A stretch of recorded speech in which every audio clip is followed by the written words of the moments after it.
नमस्कार मित्रों, आज के व्याख्यान प्रेमचंद जीवन दर्शन उपन्यासों के परिप्रेक्ष्य में भाग 5 में आपका स्वागत, वंदन, अभिनंदन।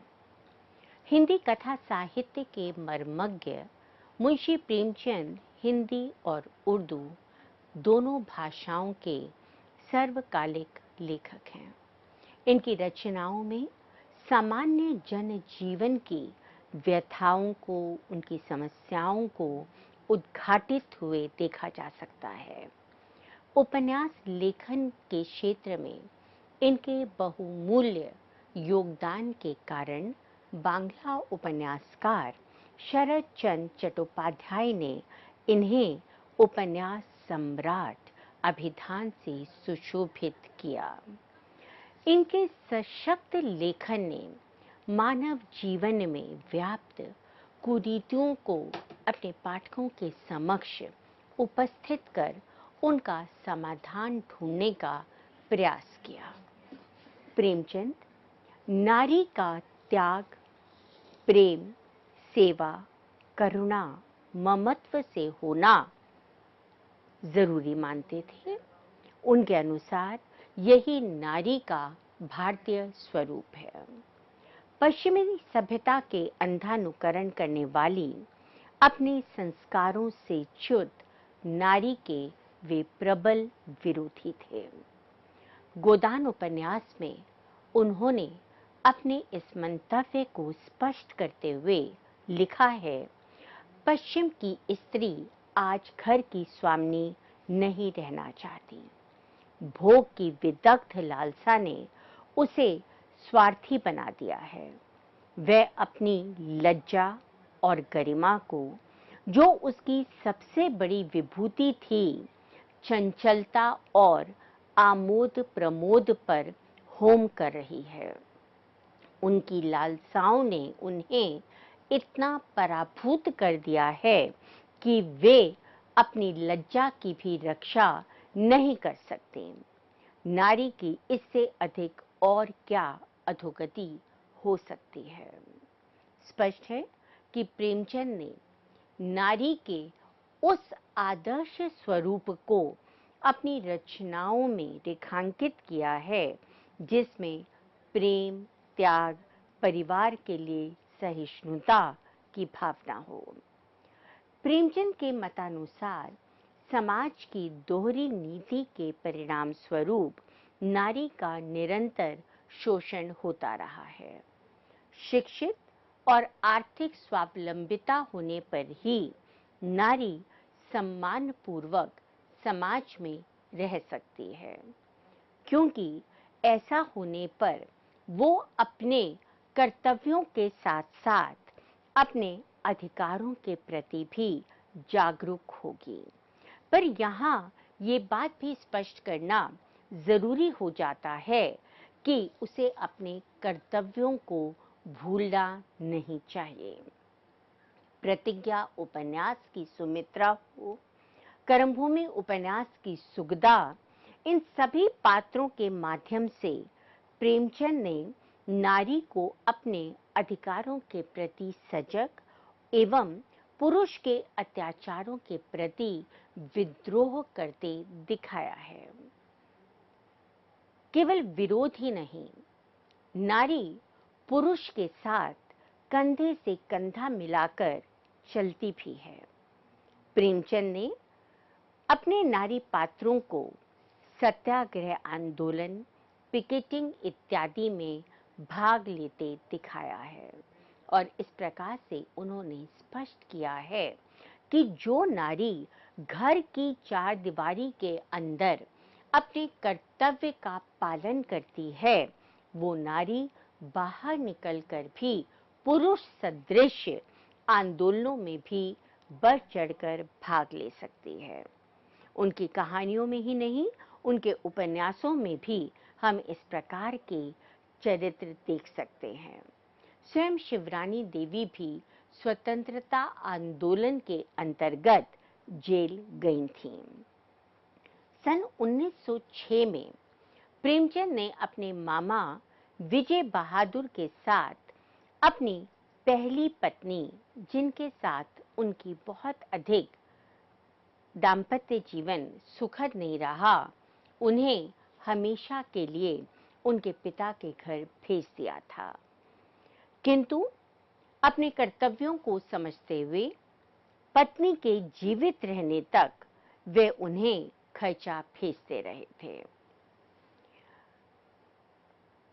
अपने अनुभवों को प्रेमचंद ने स्थान स्थान पर अपनी रचनाओं में लिपिबद्ध किया है।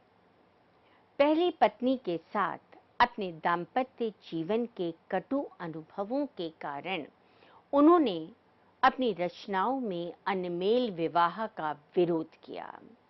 उनके अनुसार विवाह एक सामाजिक समझौता, धार्मिक बंधन, आत्मिक प्रतिज्ञा और आत्म उन्नति का साधन होता है।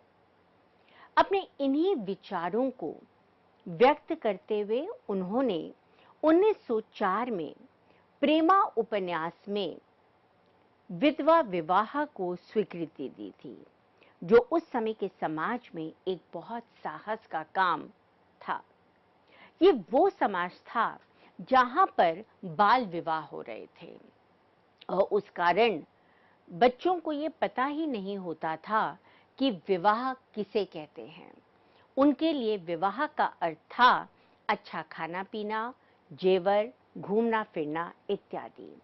और ऐसे में जब अपनी आयु से बड़ी आयु के पुरुष के साथ बच्ची को ब्याह दिया जाता था, तब कई बार उसे वैधव्यपूर्ण जीवन जीने के लिए बाध्य होना पड़ता था। इन्हीं समस्याओं को देखते हुए उन्होंने विधवा विवाह को पुनः अपनी स्वीकृति प्रदान की थी। अपने इन सिद्धांतों को व्यवहारिक रूप देते हुए उन्होंने बाल विधवा शिवरानी देवी से पुनर्विवाह किया।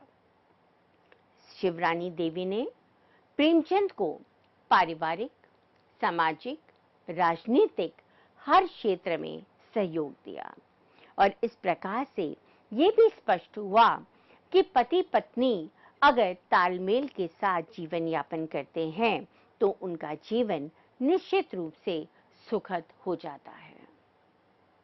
साहित्यकार अपनी संवेदनशीलता के कारण अपनी लेखनी से समाज और देश की विचारधारा में अकथनीय परिवर्तन लाने में सक्षम होता है।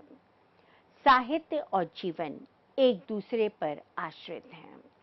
साहित्यकार अपनी संवेदनशीलता के कारण अपनी लेखनी से समाज में परिवर्तन लेकर आता है। इस विचार को स्पष्ट करते हुए प्रेमचंद ने लिखा है, साहित्य का आधार जीवन है।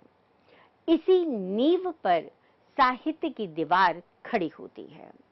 अगर साहित्य में जीवन ही नहीं होगा, जीवन की समस्याएं ही नहीं होंगी और उन समस्याओं का समाधान ही व्यक्त नहीं होगा, तो वो साहित्य केवल मनोरंजन मात्र बनकर रह जाएगा। वो शाश्वत, सार्वकालिक नहीं होगा। प्रेमचंद ने यह भी लिखा है कि साहित्यकार का काम केवल पाठकों का मन बहलाना नहीं है। यह तो भाटों और मदारियों, विदूषकों और मस्खरों का काम है। साहित्य का पद इससे कहीं ऊंचा है। साहित्यकार अपने साहित्य के माध्यम से न केवल विचारों में परिवर्तन लाता है, मनुष्य के अंदर संस्कारों का संचार भी करता है। उसमें मानवीय संवेदनाएं लेकर आता है, उसे जीवन मूल्यों से उसका साक्षात्कार कराता है और इसलिए उसी साहित्य को श्रेष्ठ साहित्य कहा जाएगा जो मनोरंजन करने के साथ साथ ज्ञान भी दे। साहित्यकार अपनी रचनाओं से समाज को एक उचित दिशा देता है, मानव में मानवीयता भरता है, सद्गुणों का संचार करता है, इसके साथ ही मनुष्य में दायित्व बोध भरता है। उसकी संवेदनाओं को विकसित कर एक नई सभ्यता, एक नई संस्कृति का जन्म होता है। प्रेमचंद ने लिखा भी है, वह हमारा पथ प्रदर्शक होता है, वह हमारे मनुष्यत्व को जगाता है, हम में सद्भावों का संचार करता है, हमारी दृष्टि फैलाता है। कई बार किसी समस्या को लेकर जब हम द्वंद्वग्रस्त हो जाते हैं, किंग कर्तव्य विमूढ़ हो जाते हैं, तो सत साहित्य हमारा पथ प्रदर्शक बन जाता है। हमारी संकुचित दृष्टि को वो पंख लगाता है, जहां पर हमें ये समझ में आता है कि हम छोटी छोटी बातों में, छोटे छोटे मतभेदों में जीवन की सुंदरता को निरंतर खोते जा रहे हैं, बिना बात के एक दूसरे से द्वेष भावना रखते हैं। अच्छा साहित्य हमारे विचारों को, हमारी दृष्टि को विस्तृत करता है। स्वराज्य और रामराज्य की कपोल कल्पनाएं करने वाले नेताओं पर प्रेमचंद ने कभी भी विश्वास नहीं किया। गबन उपन्यास में देवी दीन के माध्यम से उन्होंने इस स्थिति पर प्रकाश डालते हुए कहा है, इस सुराज से देश का क्या कल्याण होगा। अभी तुम्हारा राज नहीं है, तब तो तुम भोग विलास पर इतना मरते हो। जब तुम्हारा राज हो जाएगा, तब तो तुम गरीबों को पीस कर पी जाओगे। उनके अनुसार जो ये नेता हैं, वो बड़ी बड़ी बात करते हैं, बड़े बड़े वादे करते हैं, कल्याण की बात करते हैं, जनता में प्रगति की बात करते हैं, विकास की बात करते हैं, पर जब वास्तविकता की बात आती है, जब परिवर्तन की बात आती है, तो सबसे पहले वो उन्हीं लोगों के ऊपर से पैर दलते हुए आगे निकल जाते हैं जिनके विकास की वो बात कर रहे थे। प्रेमचंद प्रगतिशील साहित्यकार थे। वे साहित्य और जीवन में अटूट संबंध स्वीकार करते थे। उन्होंने माना कि साहित्य का आधार जीवन है और जब तक उस जीवन के अंश साहित्य में प्रतिबिंबित नहीं होंगे, तब तक साहित्य केवल कपोल कल्पना मात्र बनकर रह जाएगा। वो केवल राजा रानी या परियों की कहानियां ही बनेगा, उसका वास्तविकता से कोई संबंध नहीं होगा। प्रेमचंद ऐसा जीवन जीने के पक्षधर थे जिसमें गति हो, संघर्ष हो, सद्भावना हो, आनंद की स्थिति हो। क्योंकि अगर गति और संघर्ष नहीं होगा तो ठहराव की स्थिति आ जाएगी, और जब पानी में ठहराव आता है तो उसे कीचड़ बनते देर नहीं लगती, उसमें से बदबू आने लगती है। और इसी तरह से अगर जीवन में ठहराव आ गया तो विकास नहीं आएगा। जब तक हम एक दूसरे की भावनाओं को नहीं समझेंगे, एक दूसरे के प्रति सहृदयता नहीं रखेंगे, तब तक भी विकास नहीं आएगा। और आनंद की जहां तक बात है, आनंद का अर्थ है तृप्ति, आनंद का अर्थ है सुंदरता, और आनंद का अर्थ है सत्य। जब हमारे जीवन में तृप्ति, सुंदरता और सत्य, इन तीनों का समावेश हो जाएगा, तब ये जीवन जीने लायक होगा। प्रेमचंद ने लिखा है, किसी को वह अर्थात आनंद रत्न द्रव्य में मिलता है, किसी को भरे पूरे परिवार में, किसी को लंबे चौड़े भवन में, किसी को ऐश्वर्य में, लेकिन साहित्य का आनंद इस आनंद से ऊंचा है, इससे पवित्र है।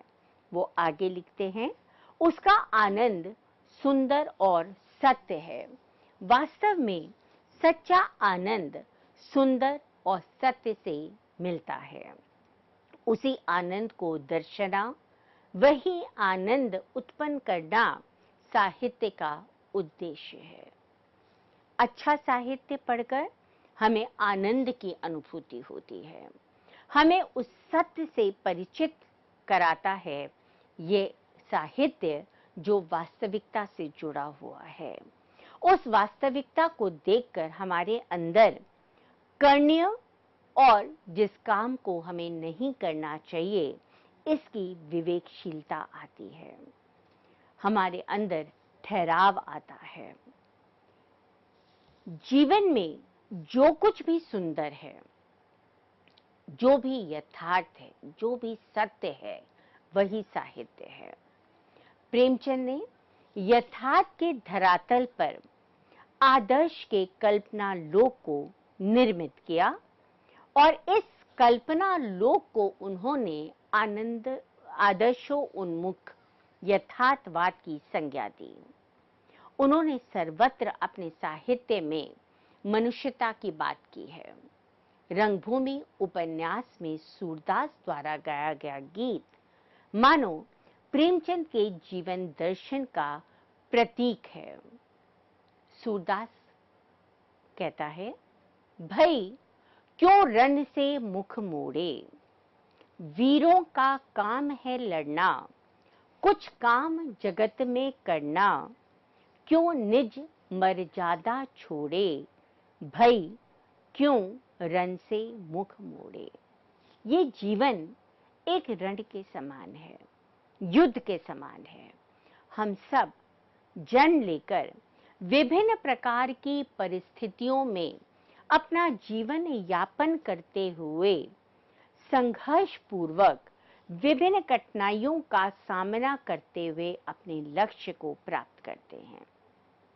जिस प्रकार से वीरों का काम है युद्ध भूमि में लड़ना, और चाहे उन्हें वीरगति प्राप्त हो या विजय प्राप्त हो, वे अपने काम से पीछे नहीं हटते।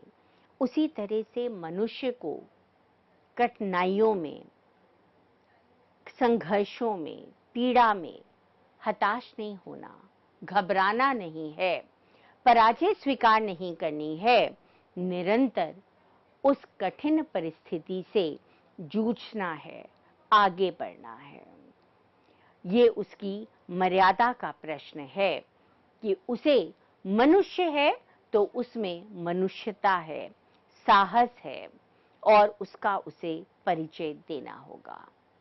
सूरदास आगे बोलता है, क्यों जीत की तुझको इच्छा, क्यों हार की तुझको चिंता, क्यों दुख से नाता जोड़े, भाई क्यों रण से मुख मोड़े। तुम अपना कर्तव्य करते चलो, कर्म करते चलो।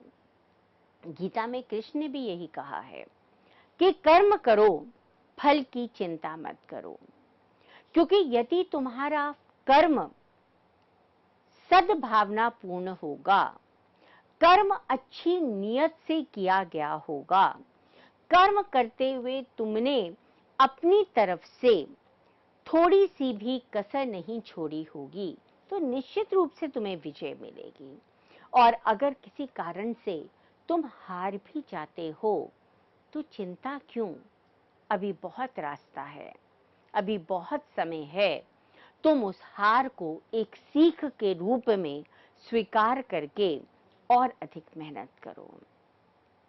पराजित होना अनैतिक प्रयत्नों से प्राप्त की गई विजय से कहीं श्रेष्ठ है। प्रेमचंद ये मानते हैं कि जीवन में विवशताएं भी आएंगी, संघर्ष भी होंगे, संत्रास और निराशा की स्थिति से भी मनुष्य को गुजरना होगा। पर मनुष्य वही है जो इन सब स्थितियों को हंसते हुए पार करे। जीवन की विभीषिकाएं कभी भी एक समान नहीं रहती।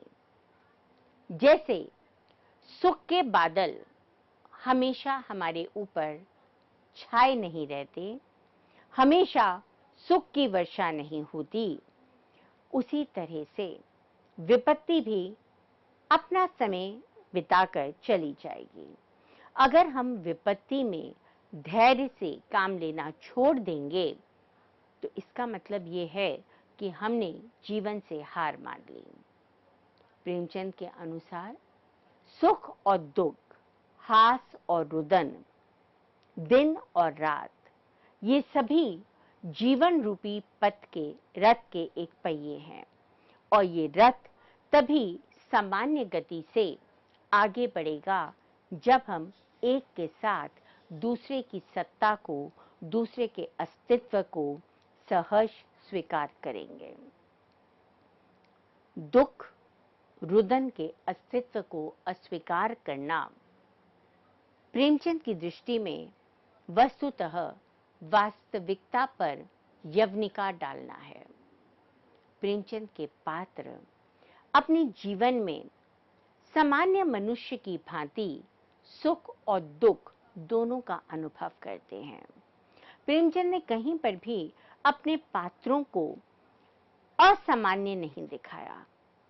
उनके पात्र ना केवल सुखी सुखी हैं और ना केवल उनके ऊपर हमेशा दुख के बादल छाए रहते हैं।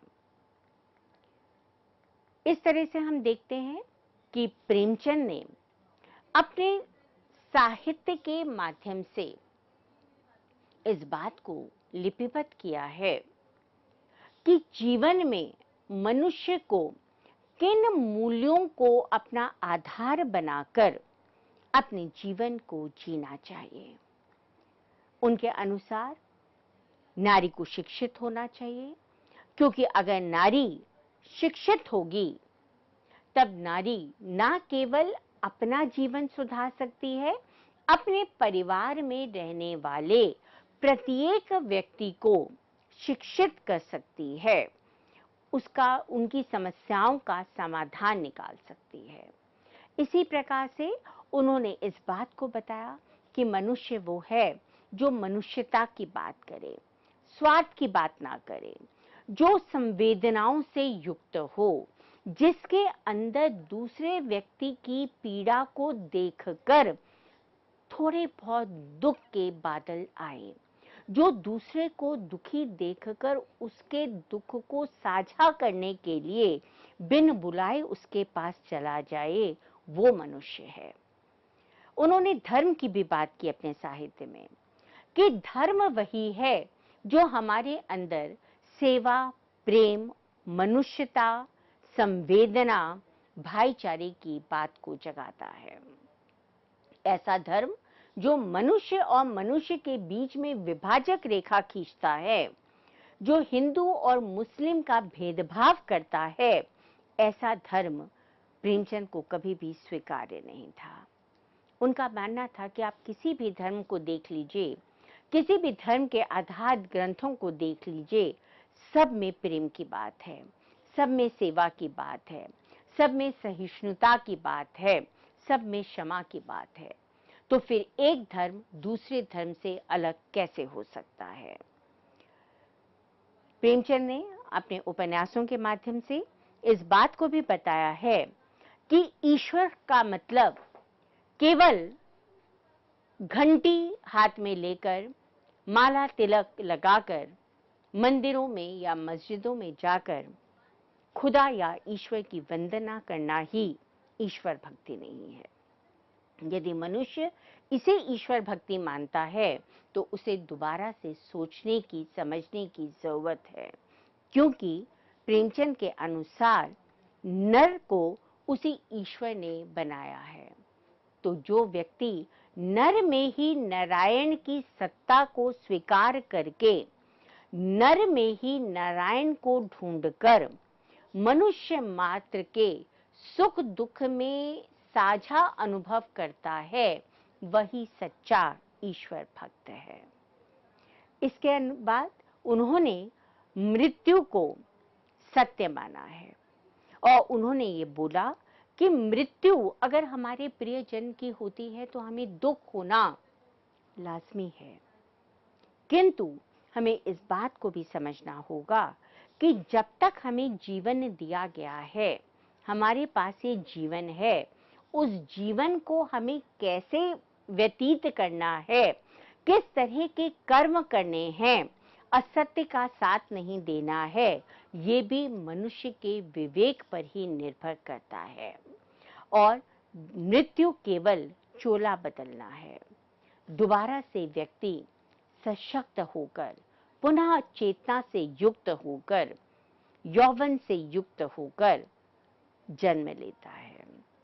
इस प्रकार से प्रेमचंद ने अपने साहित्य के माध्यम से उन जीवन मूल्यों की बात की है, उन आधारभूत मूल्यों की बात की है जिन्हें व्यक्ति को अपने जीवन में समाविष्ट करना चाहिए, जिन्हें अपने जीवन में लेकर अगर वो चलेगा तो उसका जीवन सदैव सुखमय होगा।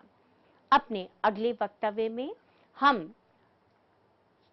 प्रेमचंद के साहित्य संबंधी मान्यताओं के विषय में विस्तार से जानेंगे कि जीवन मूल्यों के अलावा कि जीवन हमें कैसा जीना चाहिए ये तो प्रेमचंद ने बता दिया, पर साहित्य कैसा होना चाहिए, साहित्य का उद्देश्य क्या है, साहित्य किस लक्ष्य को लेकर हमारे सामने उपस्थित होता है, किस को आप सत साहित्य कहेंगे, किसे आप मनोरंजन का साहित्य कहेंगे, इस पर विस्तार पूर्वक बात करेंगे। तब तक के लिए धन्यवाद।